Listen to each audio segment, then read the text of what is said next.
ನಾಳೆ ಭಾನುವಾರ ಭಾದ್ರಪದ ಮಾಸದ ಹುಣ್ಣಿಮೆ ರಾಹುಗ್ರಸ್ತ ಖಗ್ರಾಸ ಚಂದ್ರಗ್ರಹಣ ಸಂಭವಿಸ್ತಾ ಇರುವಂತಹ ಹಿನ್ನೆಲೆ ಎಲ್ಲ ದೇಗುಲಗಳು ಬಂದಾಗ್ತಾ ಇದ್ದಾರೆ.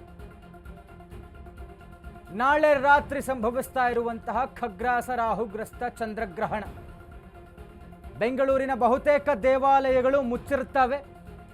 ನಾಳೆ ಬೆಳಗ್ಗೆಯಿಂದ ಗವಿಗಂಗಾಧರೇಶ್ವರ ದೇವಸ್ಥಾನ ಕ್ಲೋಸ್ ಆಗಿರುತ್ತೆ.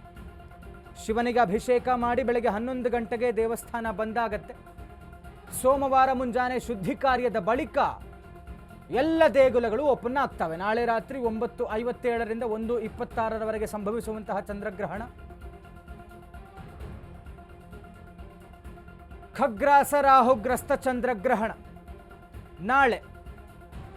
ಹೀಗಾಗಿ ಬೆಂಗಳೂರಿನ ಬಹುತೇಕ ಎಲ್ಲ ದೇವಾಲಯಗಳು ಮುಚ್ಚಿರುತ್ತವೆ. ಜೊತೆಗೆ ನಾಡಿದ್ದು ಬೆಳಗ್ಗೆ ಶುಚಿ ಕಾರ್ಯದ ನಂತರದಲ್ಲಿ ಎಲ್ಲ ದೇಗುಲಗಳು ಮತ್ತೆ ಭಕ್ತರಿಗೆ ದರ್ಶನಕ್ಕಾಗಿ ತೆರೆದಿರ್ತವೆ. ಕುಂಭರಾಶಿ ಶತಭಿಷ ನಕ್ಷತ್ರದಲ್ಲಿ ಸಂಭವಿಸ್ತಾ ಇರುವಂತಹ ಖಗ್ರಾಸ ಚಂದ್ರಗ್ರಹಣ. ಹೀಗಾಗಿ ಇದು ಧಾರ್ಮಿಕ ಆಚರಣೆಯಲ್ಲಿ, ಧಾರ್ಮಿಕ ನಂಬಿಕೆಗಳಲ್ಲಿ ಬೇಕಾದಷ್ಟು ವ್ಯತ್ಯಾಸಗಳಿದ್ದಾವೆ. ಆದರೆ ವೈಜ್ಞಾನಿಕವಾಗಿ, ಭೌಗೋಳಿಕವಾಗಿ ನೋಡ್ತಾ ಹೋಗೋದು ಆದರೆ ಇದು ಒಂದು ರೀತಿಯಲ್ಲಿ ಬಾನಂಗಳದಲ್ಲಿ ಸಂಭವಿಸುವಂತಹ ಒಂದು ಕೌತುಕ. ಇದಕ್ಕೆ ಬೇರೆ ಯಾವ ಆಯಾಮಗಳು ಕೊಡೋದಿಲ್ಲ. ಸೈಂಟಿಸ್ಟ್ಸ್ ಆಗಲಿ, ಆಸ್ಟ್ರೋನಾಟ್ಸ್ ಆಗಲಿ, ಆಸ್ಟ್ರಾಲಜರ್ಸ್ ಆಗಲಿ, ಯಾರೇ ಆದರೂ.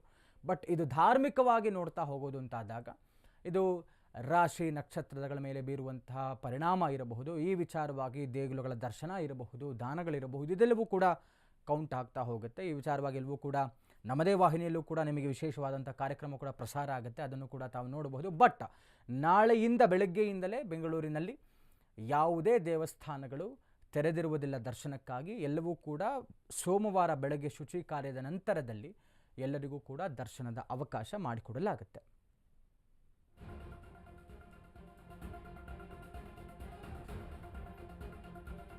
ಎಲ್ಲರಿಗೂ ಕೂಡ ನಾಳೆ ಚಂದ್ರಗ್ರಹಣ ಇರುವ ಕಾರಣದಿಂದ ಯಾರಿಗೂ, ಅದೇ ಗವಿಗಂಗಾಧರೇಶ್ವರ ಮಾತ್ರ ಒಂದು ರೀತಿಯಲ್ಲಿ ಪ್ರತಿ ಬಾರಿ ಎಕ್ಸೆಪ್ಷನ್ ಇರ್ತಿತ್ತು. ಬಟ್ ಇದು ಕೂಡ ಈ ಬಾರಿ ನಾಳೆ ಬೆಳಗ್ಗೆ ಅಭಿಷೇಕದ ನಂತರ ಕ್ಲೋಸ್ ಮಾಡಿರ್ತಾರೆ. ಸೋಮವಾರ ಬೆಳಗ್ಗೆ ಶುಚಿ ಕಾರ್ಯ ನಂತರದಲ್ಲಿ ಎಲ್ಲ ಕ್ಲೀನ್ ಮಾಡಿದಂಥ ನಂತರ ಎಲ್ಲ ಭಕ್ತರಿಗೂ ದೇವರ ದರ್ಶನಕ್ಕೆ ಅವಕಾಶವನ್ನು ಮಾಡಿಕೊಡಲಾಗುತ್ತೆ.